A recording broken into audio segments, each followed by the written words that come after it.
तो लीजिए, बॉबी देओल पर डबल न्यूज का एपिसोड लेकर आ गया हूं मैं, मनीष शर्मा, और आप देख रहे हैं जन गण मन रिएक्ट्स।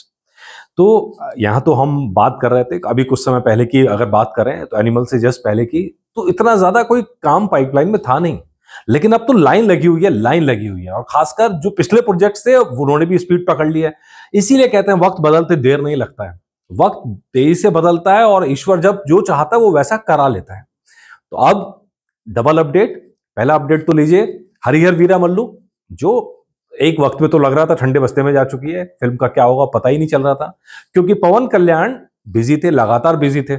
और अब ऐसा पासा पलटा है इलेक्शन में कि अब वो आ गए हैं सत्ता में और बन गए हैं आंध्र प्रदेश के डिप्टी सीएम।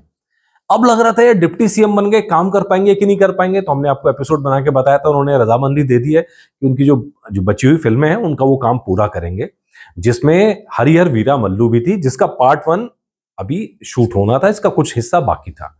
तो भाई खुशखबरी यह है कि इस फिल्म का जो काम है, शूटिंग है, दोबारा से शुरू हो गई है। 14 अगस्त से फिल्म की शूटिंग शुरू हो गई है। हालांकि पवन कल्याण ने अभी इसमें ज्वाइन नहीं किया है, लेकिन अगले कुछ दिनों के अंदर पवन कल्याण भी इसमें ज्वाइन करेंगे। इस फिल्म के अंदर बॉबी देओल का अहम कैरेक्टर है।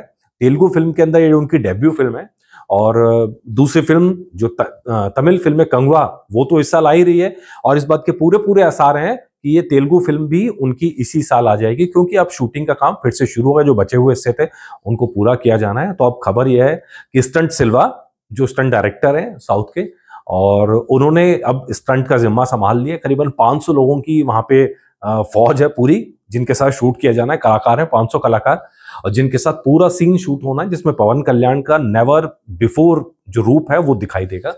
मतलब उन्होंने ऐसा रूप हिस्टोरिकल ड्रामा में, ऐसे वॉरियर का रूप उन्होंने अपनी लाइफ में कभी नहीं किया है, और अब तक के उनके करियर की सबसे बड़े बजट की फिल्म है। तो भाई जब उनके सबसे बड़े इतना महत्वाकांक्षी उनके लिए ये प्रोजेक्ट है, और खासकर अगर आप समझ ही सकते हैं कि पहले इस बात की पूरी आशंका थी कि इस फिल्म को, क्योंकि जो पवन कल्याण पॉलिटिकल हैं, तो उनके जो एंटी ग्रुप है वो सत्ता में था, तो इस फिल्म को थोड़ा दबाया जाता। लेकिन अब फुल फ्लैश, आप सोचिए कितना बड़ा सपोर्ट मिलेगा। और दूसरा, ये पैन इंडियन फिल्म है, सिर्फ तेलुगु फिल्म नहीं बन रही है, पैन इंडियन फिल्म बन रही है।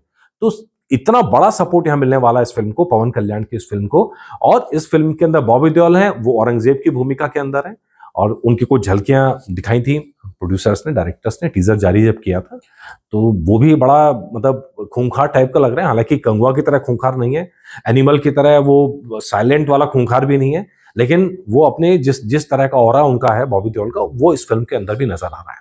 तो ये है कि भाई ये गाड़ी ऑन ट्रैक है, पटरी पर है, और पूरी पूरी संभावना है कि बहुत जल्दी इसका शूट खत्म हो जाएगा, और फिर प्रोड्यूसर और डायरेक्टर बताएंगे कि कब लाना है, इस साल के आखिरी में, अगले साल के शुरू में। तो ये एक अपडेट ये था। दूसरा अपडेट है एनबीके 109 पर।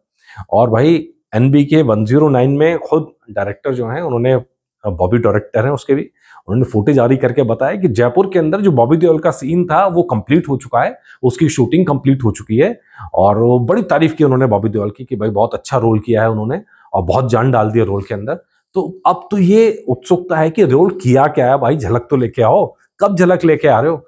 तो ये सारी बातें अभी हैं, तो लेट्स सी क्या निकल के आता है। और जो अपडेट होगा, आपको मालूम है कि जो कंफर्म अपडेट होता है मैं वही लेके आता हूँ। तो जो कंफर्म अपडेट होगा, जो पक्की जानकारी होगी, वो मैं आप तक जरूर पहुंचाऊंगा। और लेकिन बॉबी देओल के फैंस के लिए ये तय है कि आने वाला जो साल है वो थमने वाला नहीं है। लगातार लाइन से फिल्में आएंगी, और लगातार धमाके बॉबी देओल के अब होते रहेंगे। तो आप रहिए तैयार इन धमाकों के लिए, और कमर कस लीजिए, और हम भी एपिसोड पे एपिसोड लाते रहेंगे, खुशखबरियां देते रहेंगे। नमस्कार।